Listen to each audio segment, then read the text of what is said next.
Hello दोस्तों, मैं दिनाथ ठाकुर अपने YouTube channel learn geography with Dinath Thakur में आप सभी का स्वागत करता हूं। दोस्तों, ज्योग्राफिकल थॉट के वस्तुनिष्ठ प्रश्न के सीरीज 5 के अंतर्गत आज मैं आप लोगों के समक्ष अरब भूगोलवेत्ता से संबंधित काफ़ी महत्वपूर्ण प्रश्न लेकर आया हूँ। पिछले वीडियो में मैंने सीरीज 4 के अंतर्गत अंधकार युग और अरब भूगोलवेत्ता से ही संबंधित कुछ महत्वपूर्ण प्रश्नों को आप लोगों तक पहुंचाने का कोशिश किया था। तो दोस्तों, अभी तक आपने अगर सीरीज 4 नहीं देखी हैं तो डिस्क्रिप्शन बॉक्स में सभी सीरीज के लिंक दिया हुआ है, जिसके सहारे आप ऑब्जेक्टिव प्रश्नों की, वस्तुनिष्ठ प्रश्नों की सभी सीरीज को देख सकते हैं। यह वीडियो दोस्तों यूजीसी नेट, टीजीटी, पीजीटी और भारत में संचालित सभी राज्यों के सहायक प्राध्यापक परीक्षा के दृष्टिकोण से काफ़ी महत्वपूर्ण है। तो दोस्तों चलिए शुरू करते हैं। लेकिन यदि आप हमारे चैनल में नए हैं, पहली बार हैं, तो हमारे चैनल को सब्सक्राइब कर लें। साथ ही लेटेस्ट नोटिफिकेशन के लिए बेल आइकन को दबा दें और वीडियो यदि आपको अच्छी लगती है तो लाइक, शेयर और कमेंट जरूर करें। चलिए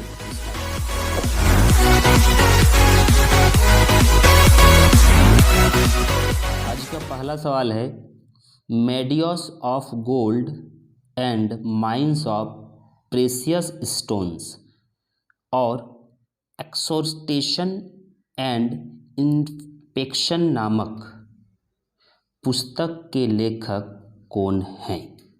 ध्यान दीजिए कि हमारा 2 किताब इसमें दिया हुआ है, meadows of gold and mines of precious stones, साथ ही एक्सोर्टेशन एंड इंस्पेक्शन नामक पुस्तक के लेखक कौन है।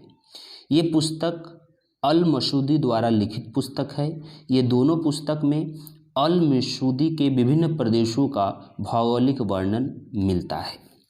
अगला है, किस अरब भूगोलवेत्ता ने खगोलिकी नामक पुस्तक में हिपाकर्स एवं टॉलमी के दोषों को बतलाकर अक्षांश देशांतर ज्ञात करने की प्रणाली को समझाया है?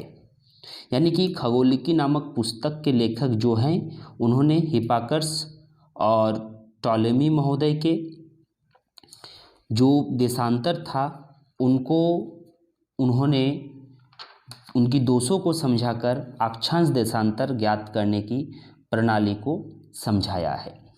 यह है इब्ने यूनुस महोदय ने खगोलिकी नामक पुस्तक लिखी और टॉलमी और हिपाकर्स के जो अक्षांश देशांतर के दोष थे उनको बताया।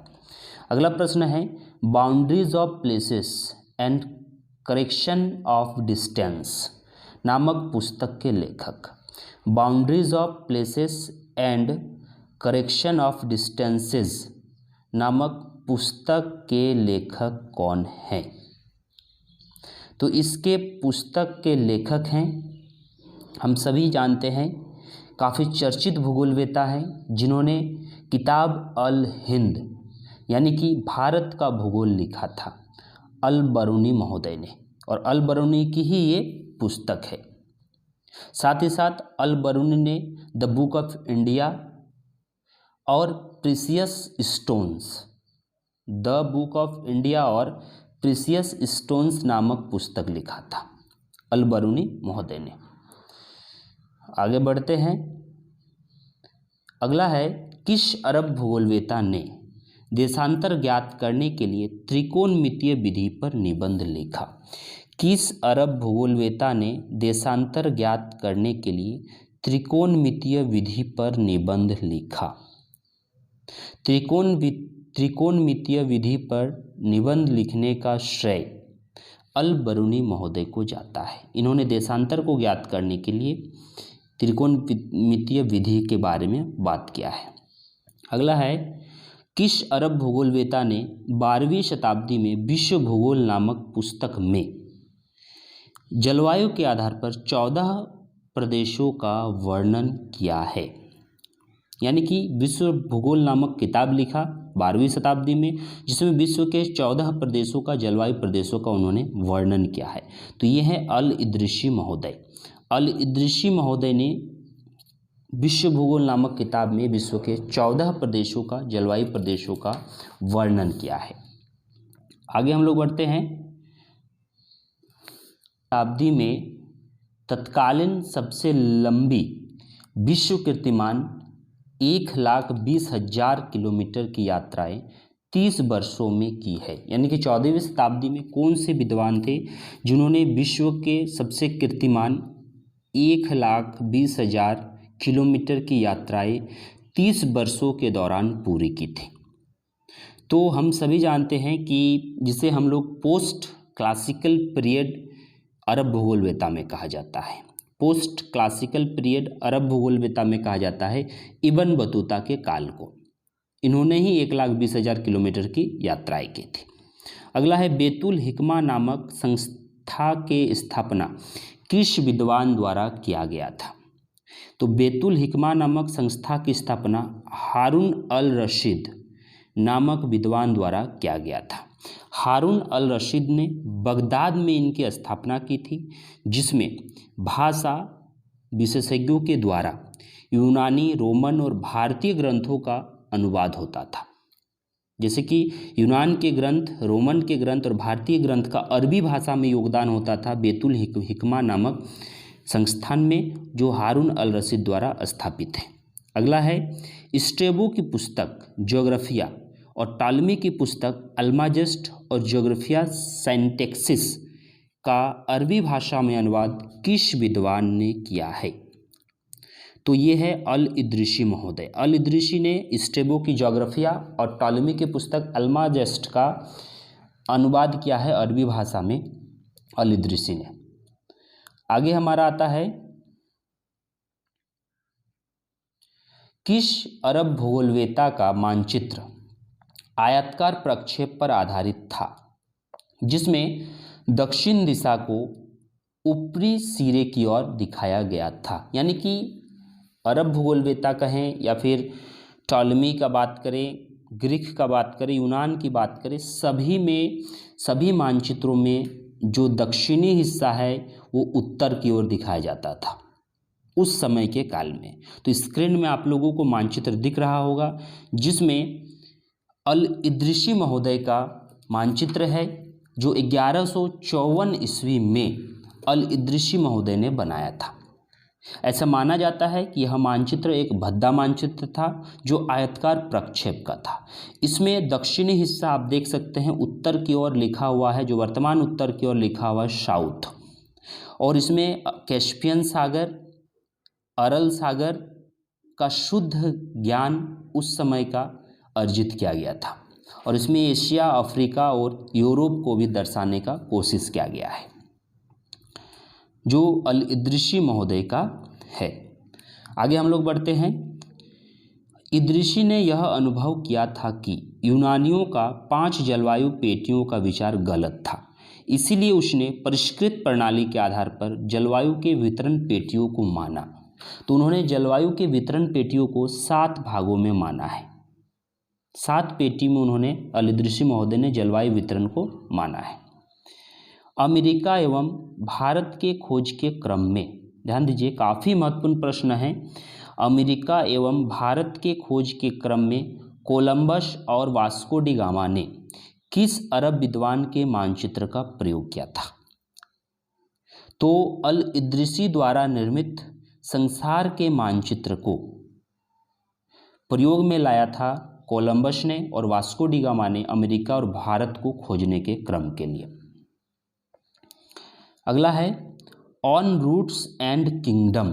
ध्यान दीजिए, ऑन रूट्स एंड किंगडम नामक पुस्तक के लेखक हैं इब्न खुर्दादबेह। इब्न खुर्दादबेह 9वीं शताब्दी के प्रारंभिक अरब भूगोलवेत्ताओं में से एक थे, और उनकी पहुंच बहुत से सांख्यिकीय जानकारों तक थी, और उन्होंने ऑन रूट्स एंड किंगडम नामक पुस्तक लिखा, जिसमें उन्होंने वैज्ञानिक विचार और विश्व के बड़े व्यापारी मार्गों के सार दिया, संक्षेप दिया, उसका उल्लेख किया। तो ये इब्न खुर्दादबेह नामक विद्वान की पुस्तक थी। आगे बढ़ते हैं। अरब भूगोल का जनक किसे माना जाता है? अरब भूगोल का जनक किसे माना जाता है? अरब भूगोल का जो भौगोलिक कार्य है लगभग 900 ईस्वी में माना जाता है और इसमें सबसे जो महत्वपूर्ण विद्वान है जिन्हें हम फादर ऑफ अरब ज्योग्राफर मानते हैं वो है जकूबी महोदय। जकूबी महोदय ने अरब भूगोल के क्षेत्र में काफ़ी महत्वपूर्ण कार्य किए।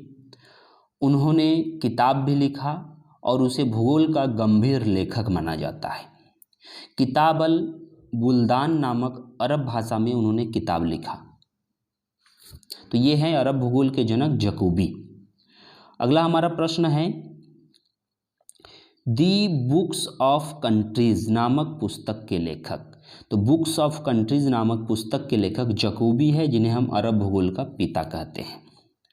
अगला आता है अरब भूगोल का प्रतिनिधि भूगोलवेत्ता जिसने a books of roots and realm नामक किताब लिखी। प्रतिनिधि भूगोलवेत्ता माना जाता है लेकिन उसकी किताब a books of roots and realm है। तो ये हम सभी जानते हैं इब्न हकल महोदय। इब्न हकल महोदय को प्रतिनिधि भूगोलवेत्ता माना जाता है। उन्होंने अपनी पुस्तक में अरब साम्राज्य की सर्वोच्च शक्तिशाली अवस्था का विशद वर्णन किया है और इसी किताब के माध्यम से उन्होंने अपने व्यापार को, अरब प्रदेश के व्यापार को बढ़ावा देने का भी कार्य किया है। अगला प्रश्न हमारा आता है books of ways and kingdom. Books of ways and kingdom नामक इब्न हकल की पुस्तक का आधार क्लाइमेट थी, मतलब क्लाइमेट नामक पुस्तक थी। इनके लेखक थे, यानी क्लाइमेट नामक पुस्तक के आधार पर इब्न हकल की books of ways and kingdom किताब लिखी है। और ये क्लाइमेट्स नामक पुस्तक कौन लिखे हैं? इस्तखरी ने इस पुस्तक को लिखा है, इस्तखरी नामक विद्वान ने। इन्होंने 953 ईस्वी में पूर्व की ओर यात्रा की थी, सिंधु घाटी की ओर यात्रा की थी और उन्होंने क्लाइमेटा नामक पुस्तक लिखा था। अरब का हेरोडोटस किस विद्वान को कहा जाता है? अरब का हेरोडोटस किस विद्वान को कहा जाता है? अरब का हेरोडोटस कहा जाता है अल मसूदी महोदय को। अल मसूदी महोदय को अरब का हेरोडोटस कहा जाता है। इन्होंने संपूर्ण अरब साम्राज्य की जानकारी देने का काम किया है। इन्होंने स्पेन से लेकर चीन तक की यात्रा किया है। दक्षिण में मेडागास्कर और मोजाम्बिक तक का इन्होंने यात्रा किया है। और इन्होंने अगले प्रश्न में मैंने मेंशन किया है कि किस विद्वान ने अटलांटिक महासागर को काला हरा सागर नाम दिया है। तो काला हरा सागर का नामांकन भी अल मसूदी महोदय ने किया है। यह क्वेश्चन जो काला हरा सागर है नवंबर 2017 में पूछा गया था। तो इसको आप लोग ध्यान दीजिए कि काला हरा सागर कब पूछा गया? नवंबर 2017 में प्रश्न है। तो उसी को अल मसूदी महोदय ने कहा था। आगे बढ़ते हैं और अगला प्रश्न आता है the meadows of gold and mines of games.